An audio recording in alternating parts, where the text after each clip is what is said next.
Mardi 20 novembre, c'est la journée internationale des droits des enfants. La commune de Montigny-le-Bretonneux s'y associe en proposant une exposition « Les enfants du monde » au Conservatoire des Arts, donc à Montigny-le-Bretonneux, également dans le hall de la municipalité. L'occasion pour nous de faire un focus sur le rôle également d'ambassadrice de l'UNICEF avec 3 élèves du lycée Émilie de Breteuil qui sont sur ce plateau que je vais tout de suite vous présenter. Charline à vos côtés, Enora et également Lucie. Lucie aux côtés du responsable de la culture, délégué à la culture de Montigny-le-Bretonneux, Georges Dressé. Bonsoir à tous les 4. Merci donc d'avoir répondu à notre invitation. On va parler tout d'abord de cette mobilisation de la ville de Montigny-le-Bretonneux. Tout simplement, pourquoi vous mobilisez? Pourquoi la ville de Montigny-le-Bretonneux a choisi de participer à cette journée internationale des droits de l'enfant? Tout d'abord, parce qu'on pense que les droits de l'enfant, ce sont des droits indéfectibles et c'est très important de les mettre en avant, surtout en notre période qui paraît relativement agitée. Je ne pense pas en France, mais surtout dans le monde.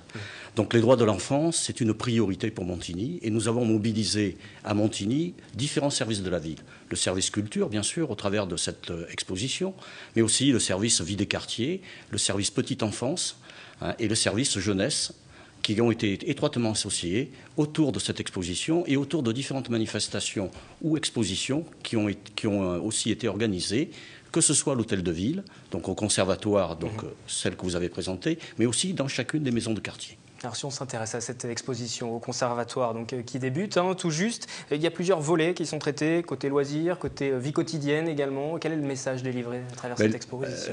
Le message délivré, c'est que la vie de l'enfant, c'est au travers de différentes représentations de la vie de l'enfant, que ce soit dans les foyers, que ce soit dans la vie quotidienne, mais aussi que ce soit au travers du handicap, que ce soit au travers de l'école, que ce soit au travers des travaux, des différents travaux, que ce soit au travers des différentes coutumes des pays qui sont présentés.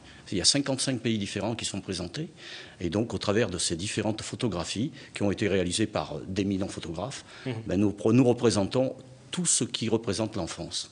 L'exposition s'adresse aux adultes, forcément, aussi aux enfants qui ont été associés. Il y a eu un travail avec les centres de loisirs qui a été mené. Voilà, donc il y a eu un travail avec les centres de loisirs qui aussi ont travaillé autour de cette exposition et qui ont exposé, disons, dans le hall du conservatoire, mais aussi dans le hall de l'hôtel de ville et dans chacune des maisons de quartier. Nous avons même associé les crèches. Et dans chacune des crèches, vous verrez des travaux qui ont été réalisés et je vous engage à aller les visiter. Ça vaut le coup. Effectivement, on ira voir ce que ça donne sur place. On va poser quelques questions maintenant aux ambassadrices de l'UNICEF qui sont sur ce plateau. Vous êtes élève donc en terminale au lycée Émilie de Breteuil à Montigny-le-Bretonneux. Et expliquez-nous cet engagement. Pourquoi avoir adhéré à l'UNICEF? Et on le voit bien sur vos t-shirts, l'UNICEF. Le message est clair ce soir. Expliquez-nous, on va faire un tour de table. En fait, j'étais membre au conseil municipal des jeunes de Montigny pendant 3 ans. Et en fait, de passer de cette activité à plus rien du tout, c'était pas trop envisageable. Et donc, on m'a présenté l'UNICEF et ça m'a tout de suite beaucoup intéressée, étant donné l'ampleur que ça avait au niveau des enfants et des activités qu'on pouvait faire. En ce qui vous concerne? C'est la même situation. J'étais au conseil municipal des jeunes et on m'a proposé l'UNICEF avec Charline à Émilie de Breteuil et donc on s'est dit toutes les deux qu'on allait participer parce qu'on connaissait les filles et tout et ça avait l'air intéressant. Vous étiez aussi au conseil municipal des jeunes? Ah bah voilà, raté. Il en fallait une. Non, moi je n'y étais pas. J'ai été intéressée par l'UNICEF parce que le droit des enfants c'est quelque chose qui peut toucher tout le monde et qui est vraiment touchant et donc je me voyais pas non plus rien faire et rester là sans agir alors que je sais que nos actions elles peuvent vraiment mener à quelque chose donc je pense qu'on peut être vraiment utile. On voit cette action, cette motivation que vous avez pour participer, vous engager aux côtés de l'UNICEF. C'est une fierté aussi, j'imagine, pour la municipalité. On fait une petite parenthèse de voir que certains des jeunes qui passent par le conseil municipal, ensuite, ont envie de vocation, ont ce besoin, et ensuite, il faut trouver autre chose. Je pense que les jeunes qui participent au conseil municipal, d'ailleurs, sont venus volontaires pour donner de leur personne dans une activité qui est tout à fait bénévole, qui est au service des gens. Donc ça leur apprend à servir, et servir... À notre époque, ce n'est pas un vain mot. Et se réunir ensuite dans l'UNICEF, c'est une grande fierté pour moi-même et pour la ville. La ville travaille avec l'UNICEF également? La ville travaille dans l'UNICEF au travers de cette exposition, tout d'abord, et puis par différentes actions. Alors vous êtes ambassadrice donc de l'UNICEF. Ambassadrice, ça veut dire quoi? Quelles sont les actions que vous pouvez développer, mener? Vas-y, la présidente. Qui se lance? Je lance. Au sein de notre lycée? Notamment, par exemple, vous êtes ambassadrice. Concrètement, ça veut dire quoi? Vous faites quoi? Concrètement, on est là pour défendre les droits de l'enfant dans le monde et donc sensibiliser, pour notre lycée, sensibiliser les autres donc justement à ces droits de l'enfant. Donc concrètement, on a fait des sensibilisations avec avec des t-shirts bleus par exemple. Voilà. Donc où tout le monde s'habille en bleu pour montrer la couleur de l'UNICEF et pour sensibiliser le lycéen aux droits de l'enfant, au fait qu'il y a des enfants dans le monde qui ont besoin de cette attention. On a fait quoi d'autre? Il y aura une collecte de fonds aussi qui va être organisée prochainement. Ouais, c'est 1 euro par élève. En fait, on l'a fait déjà l'année dernière, la collecte de fonds 1 euro par élève qui est...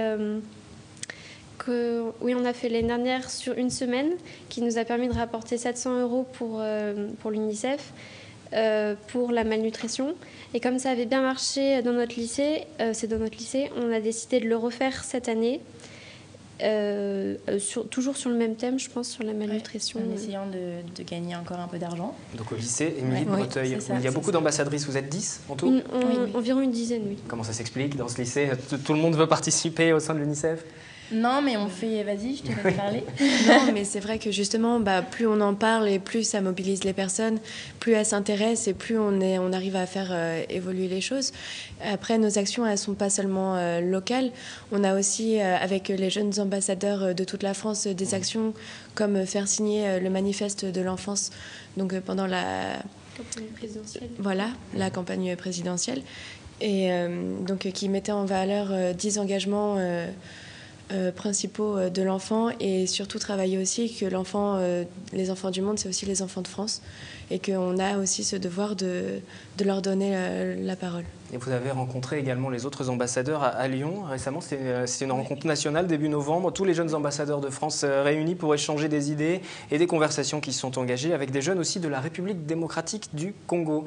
Comment s'est passé l'échange? De quoi vous avez parlé? C'était très émouvant. Donc nous, c'était à Lyon et on était environ 200, donc dans un amphithéâtre. Et eux, ils étaient une dizaine, donc on les voyait par conversation vidéo sur Skype. Et c'était vraiment touchant de voir que même dans leur pays, ils s'engageaient. Et donc on a partagé nos idées, nos points de vue, nos problèmes. Donc les nôtres paraissaient un peu dérisoires par rapport aux leurs quand même. Et puis leur rôle dans leur pays qui doit quand même être quelque chose d'important. Et c'était vraiment...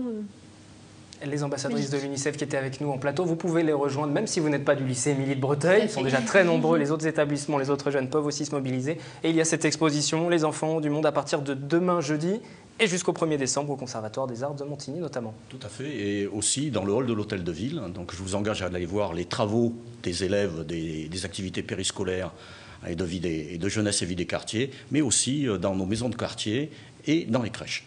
Voilà, vous savez, et on va se mobiliser le 20 novembre pour la journée de l'enfance. La journée des droits de l'enfant. Merci donc à tous les quatre. Le 7-8 se poursuit en ce 14 novembre avec la page culture, cinéma, rock et hip-hop également.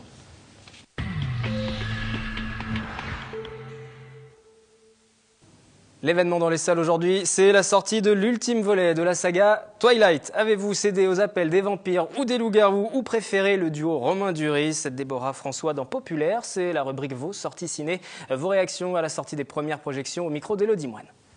Nous sommes partis voir Twilight, c'est quoi, le chapitre 5, deuxième partie, et franchement il est super. Vraiment, il y a de la surprise, il y a de l'émotion, il y a de l'action, vraiment rien à dire, vraiment très très bien. Je suis ravie. Ah, très bien, très très bon film. Ouais, c'est une bonne fin, c'est une très bonne fin. Ouais. Génial, franchement génial. Enfin, sur tous les plans. Les effets spéciaux, tout. C'était très bien, il n'y a pas de problème, ça respecte bien le livre et c'était bien. Moi, je trouvais que c'était assez fidèle au livre. Et pour une fois, je trouvais que c'était le meilleur de tous les quatre en fait. Là, c'est une très belle conclusion. Enfin, je suis un tout petit peu déçue pour les effets spéciaux. Un tout petit peu déçue, mais sinon c'est bien dans l'ensemble. Voilà.